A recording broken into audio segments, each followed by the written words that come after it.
Floor 7. Congratulations, you've just cleared Floor 6. This is not the end of the battle, though we are getting close to it.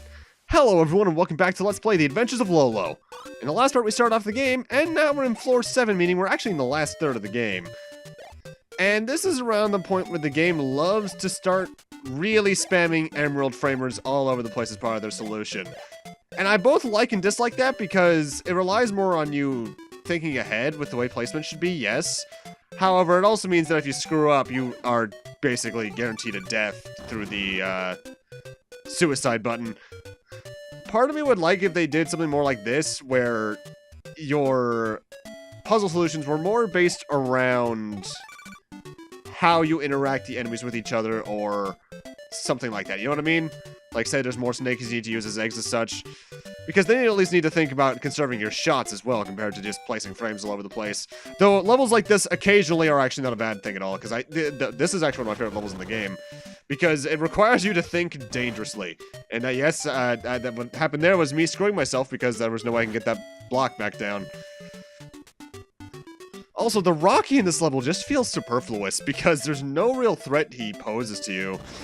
Once you take care of the two down Medusas on the left and right sides, this level becomes a lot easier because you barely have to deal with the ones on top aside from pushing those other two blocks down. Now, in between parts, I was actually trying to do some further research in the game, see what was cut from the game and such, but through my primary research at least, like my primary source for finding cut content on Cutting Room Floor, there's no page for this game on there. Lolo 3 has one, as does two of the Eggerland games. And even then, what's cut from those isn't really much of anything comparatively, which is interesting to me. That, to this day, there are still things that either just have not been found, or they were actually very tidy about what they removed from the game and such. Of course, at the same time, it also could mean that Lolo is just basically a fully realized game in the first one, at least. Okay, this is what I consider the ultimate labyrinth in the game, as it's very easy to find yourself either going in circles here or to get yourself trapped in a couple of corners here that you just can't escape from. You need to be really smart with what you do here. Thankfully, they give you two arrows you need to toy around with, and I actually had to do some thinking here just to remember the actual pathway. The other danger and thing that always makes me a bit nervous about this level is that skull in the top left, because as with all skulls in the game, when you collect every heart framer, he starts moving. And I always forget which way I have to go when it comes to awakening him. I always think for some reason I need to try and backtrack the way I came past him, but what you're supposed to do, or at least the easiest solution, is to basically go through the entire level in a circle again, just to get back up to the chest. It's a thing that makes sense in concept, but in execution it always feels like there should be another way around it to me. And that's probably just me, I know, but still. Though I do believe you can technically take a shortcut in the fact that you don't have to go all the way around. Although I have to wonder what the purpose of that snaky is there. I guess to make you think there's another way around, but there's not. You don't get any magic shots in that stage, so that's just there to, I guess, make you think there's another solution, but there isn't. Okay, now this stage requires you to remember one thing, and that's that skulls can't cross over grass panels. So our goal here is to put the emerald framers in the corners of this inner area. That's why I left the top left heart framer here, just so I wouldn't accidentally awaken all the skulls while I'm in there with them. That would not have ended well, let me tell you. I think it might be remotely possible to get to the gem if you get the last heart framer while you're in here, but it's gonna be tough. And this is also one I always am trying to take my time with, just because, again, a big issue with with emerald framers in this game, rather, is that since you can push things in half tiles, that means you can accidentally push thing maybe half a tile too far or something, and thus potentially screw yourself. Thankfully, I think this is a level where that's not as much of a threat, rather, as there's usually enough space to walk around in this area. The only time I guess it wouldn't be is if you already had one push into a corner and you're trying to push the accompanying corner in. But even then, the half tile would still, I think, block in both skulls, so nothing to really fear here. And now we can go and grab the last heart framer and get on out of this level.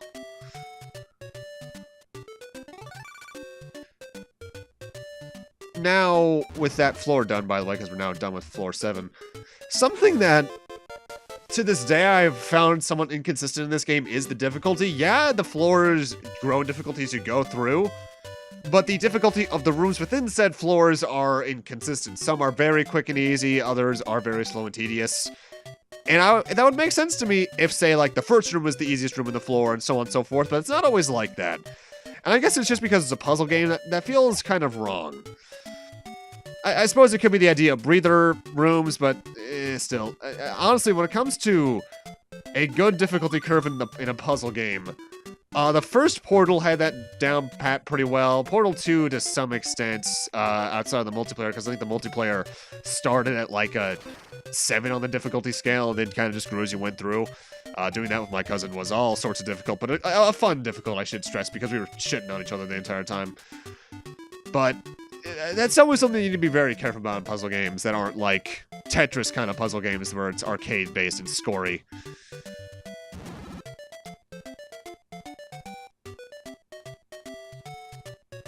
Let's see, what's this next room? Okay, this is actually one that can be kind of dangerous. As you can see, there are 4 Medusas around and a lot of heart framers to get. The trick with this room is blocking the first Medusas off first and then actively blocking the second ones before you get a lot of the other blocks in.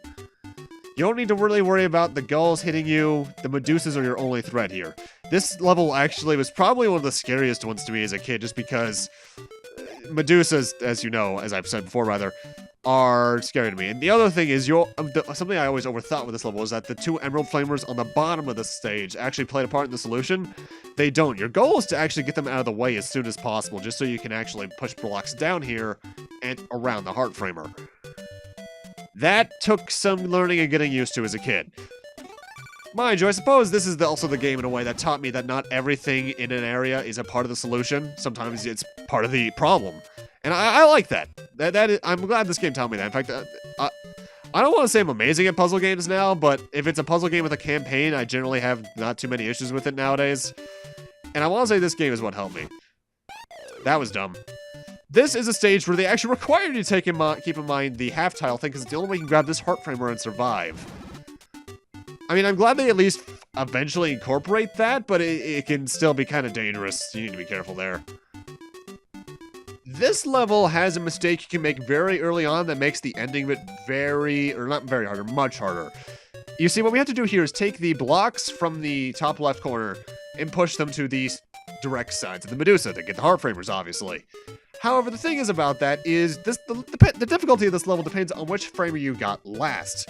Since I just got the top one first, I actually just made this level accidentally as hard as it could be, because now that means when I get the final framer in this order, which is the one on the right, I have to run directly next to the skull. What you want to be doing is running away from the skull at first, which is why I actually recommend, if you're new to the game, or playing the game in general rather, you go after the top frame last, so you're actively already running away from the skull when you get the last framer.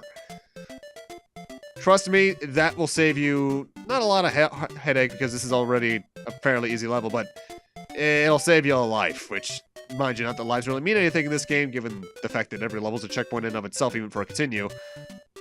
But still, worth noting if you're going for like a speed run. In fact, on the second time I had to do the stage because I died, I did do that. This is my least favorite level in the game. What we have to do here is use these blocks well enough that we can block both the Dom Medusas in their respective lowest corners, as well as block them and the Medusas from the top and side. We basically need to use every single one of these blocks, and as a kid, this was extraordinarily difficult for me. It still requires some thinking even now, because like I said before, this game is on the easier side of puzzle games, obviously, especially given the whole every game over doesn't really mean much thing. But that doesn't mean it can't still make you think hard at times. And I think you don't need to use half tiles here, but it can make things easier if you block some things off in half tiles.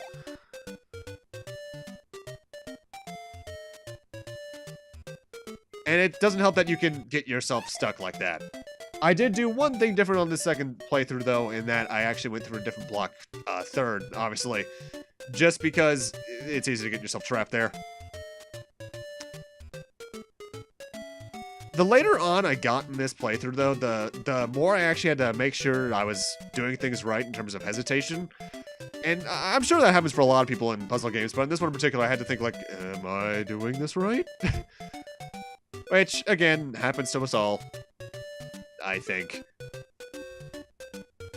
Honestly, though, given the fact that Lolo eventually became more known, I would like to say, for being a mini-boss in, like, the Kirby games, I'm kind of surprised that Lolo never got a revival of sorts on, like, the Wii, through WiiWare and such, because this kind of game is perfect for a downloadable title, I'd think. Sweet, short little puzzle game with a cute protagonist. It would work perfectly. Who knows, maybe it'll happen on the Switch. Well, at least it would be on the Switch if it was low, like, as it is.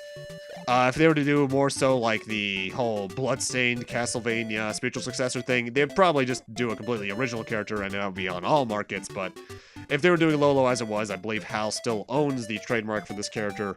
I mean, why else would it still be in Kirby games every now and then? I doubt it'd be on anything else but the Switch. I suppose maybe the 3DS as well, Switch and 3DS. Either way, now it's time for Floor 9.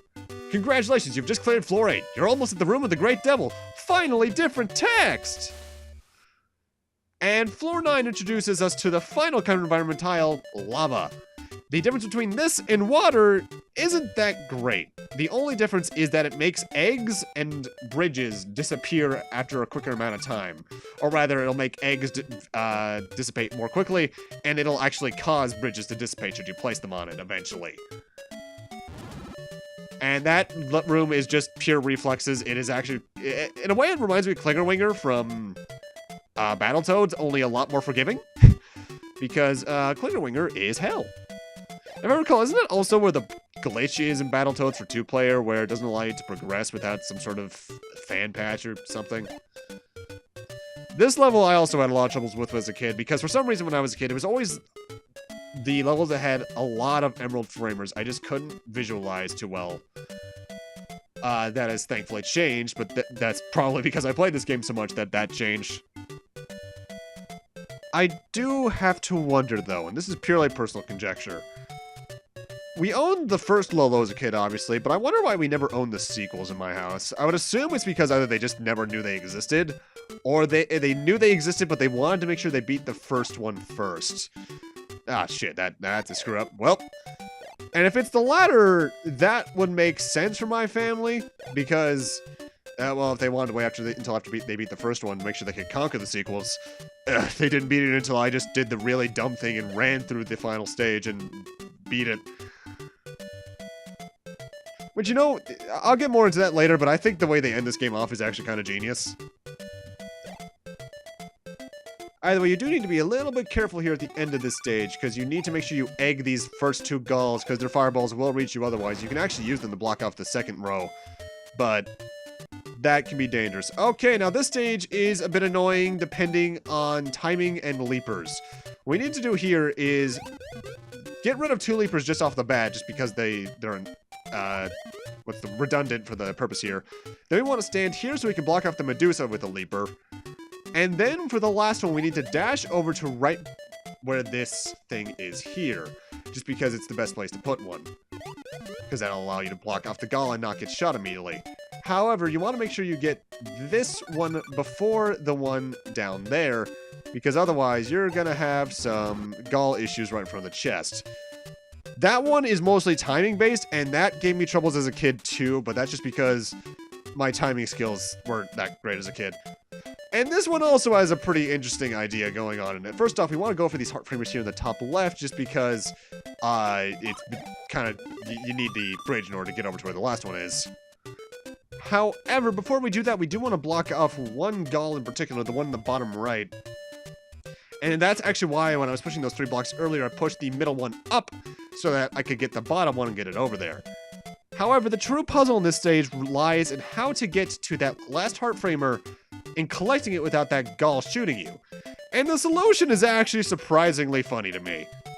What we have to do is first off get over there, so place the bridge right here, because it's the only place you can actually place it without being stuck being a symptom. And now we have to just push this block down and to the right, though I suppose. No, actually, no, you have to push it to the right. There's even a hole there for it in specific.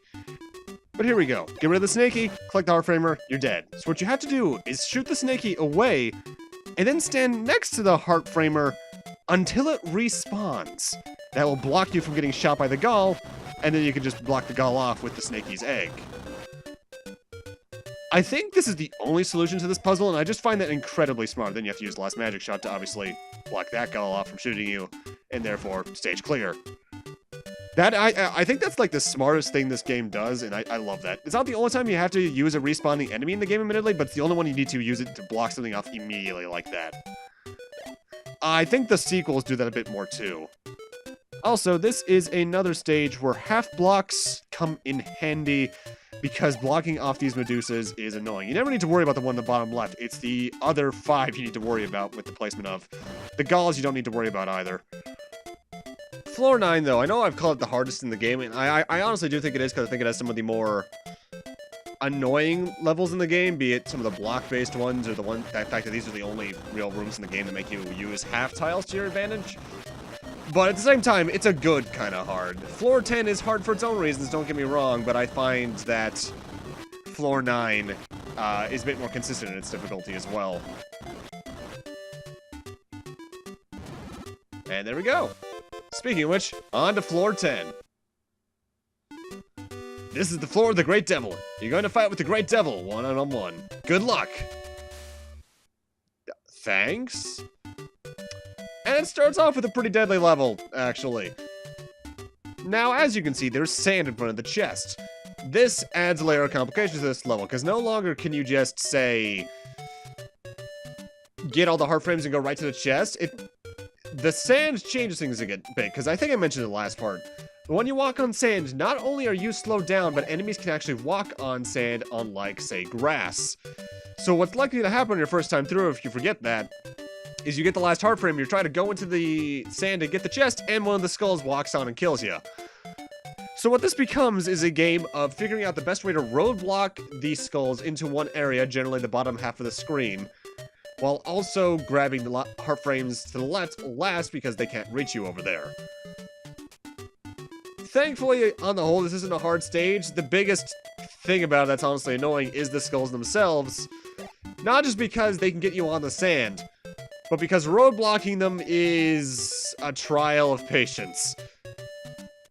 Well, the thing we need to do now is take one of these emerald framers and push it to essentially where the bottom snaky is.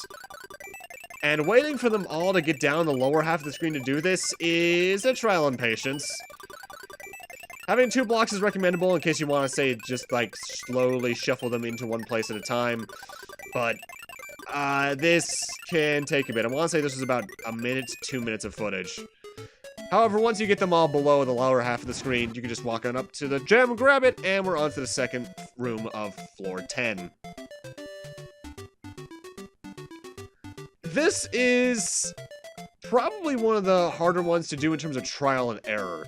We want to grab this heart framer first, and that gives us 2 shots.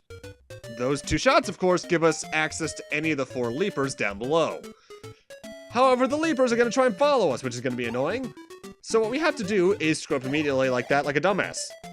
But no, what you want to do is, in order to have the leaper follow you and have some space to do what we want to do, you want to push the snaky in 1 block, then wait until the leaper's on the far left or right, depending on the side, and then run up to the grass. It'll usually hit you right there and fall asleep, and that's fine, because that lets us have a pathway. And now we need to do that again. However, we want to go over after the top right one, because that's where the trial and error comes in. Not every single one of the 4 heart frames below will actually give you magic shots. The one on the far top right does, as does, I believe, the bottom right. So this becomes a game of juggling which heart framers you're getting, and if you get the wrong one first, then they're probably going to have to use a suicide. Trial and error, it's probably the most trial and error thing in the game. You need to be careful in cases like that in case you only push the eggs a half block, but thankfully, the leapers themselves aren't much of an issue once they start following you like that. Also, I'm not sure why I'm so adamant on taking the long path instead of just using the arrow block. And one more leaper to get rid of. And once we grab that last heart frame, of course, things are going to get a bit interesting. So what we first want to do is egg this Gall and push him in front of the other one on the top there. Which, by the way, creates a really weird-looking octopus-like sprite because the two are touching like that, and it's adorable. However, you also notice there's now a Gall in our way we can't do anything about. You want to bait out a fireball and then just use a magic shot on it. That took me some time to realize that I could do because I, for some reason, forgot that you could still move when a Gall was firing at you. This stage can also be a bit of a trial in timing, as not only do you need to ride the Snaky across the river like that, you need to wait for it to reach the end of the river right before it falls into it, and push down the emerald frame on both sides in order to get one of the heart framers. We need to do that 2 times on each side, and then we actually need to use the Snakies again rather quickly in order to block off one of the Medusa one at a time. However, you need to do more than just that, as you can see, we're going to get a hammer from the last heart frame, and we kind of need to get rid of the Dom Medusa, because if we get in line with it, we're just going to die. So you actually need to destroy one of the Snakies with a second magic shot after it's been egged, in order to get it like this. Okay, you have to run over there and push it over there, and you're good.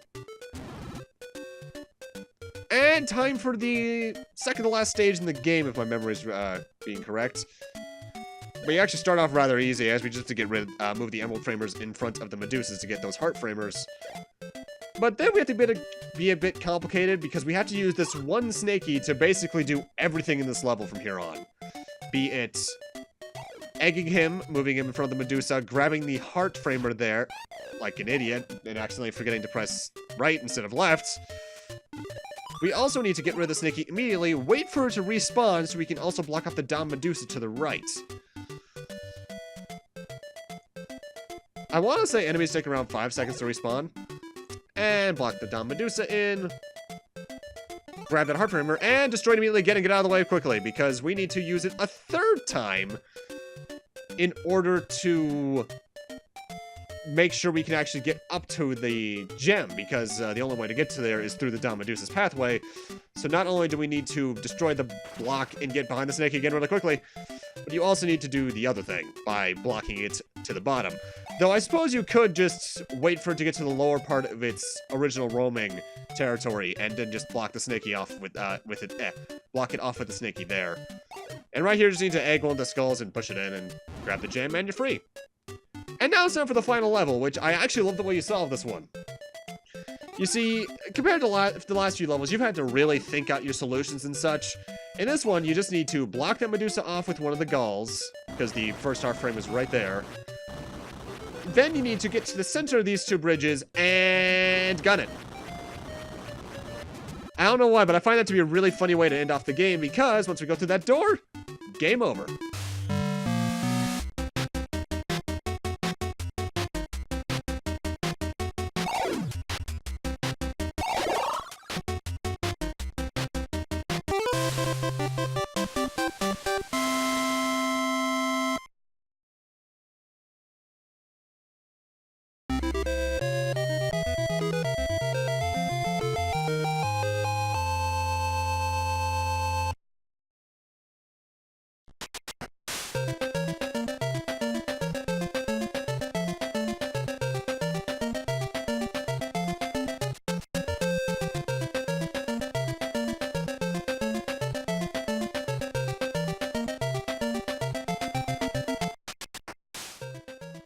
And that's Adventures of Lolo.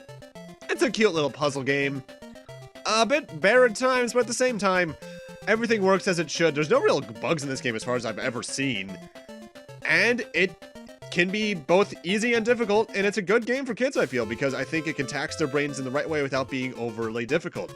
And it can still challenge some older people to this day, because even when I was revisiting this, I actually was having some issues like, what do I do here again? Unfortunately, there's no actual credits roll, and while I do find the ending to be a bit anticlimactic because you just go through that door and you win, I don't think a game like this needed boss fights. The sequels would, at least I know Lolo 3 would. I forget if Lolo 2 does. But at the same time, it's a fun little game for what it is, and I think it's worth a play. If you want to play it, it's on the NES. There's technically a Game Boy port, even though the stage designs are entirely different in there. And I want to say it was on all of the virtual consoles? That sounds about right, even though, again, as I brought up in a couple of the few past LPs, the Wii's virtual console is no longer available. Was this on the Wii U's? I'm not sure if it was. Yeah, it's on the Wii U's Virtual Console, so yeah, you're good there if you're in North America and PAL regions. But with that, I'm gonna need to end this off here. Thank you guys for watching, have a great night, take care, and I'll see you guys next Let's Play, wherever that may be. See you guys then.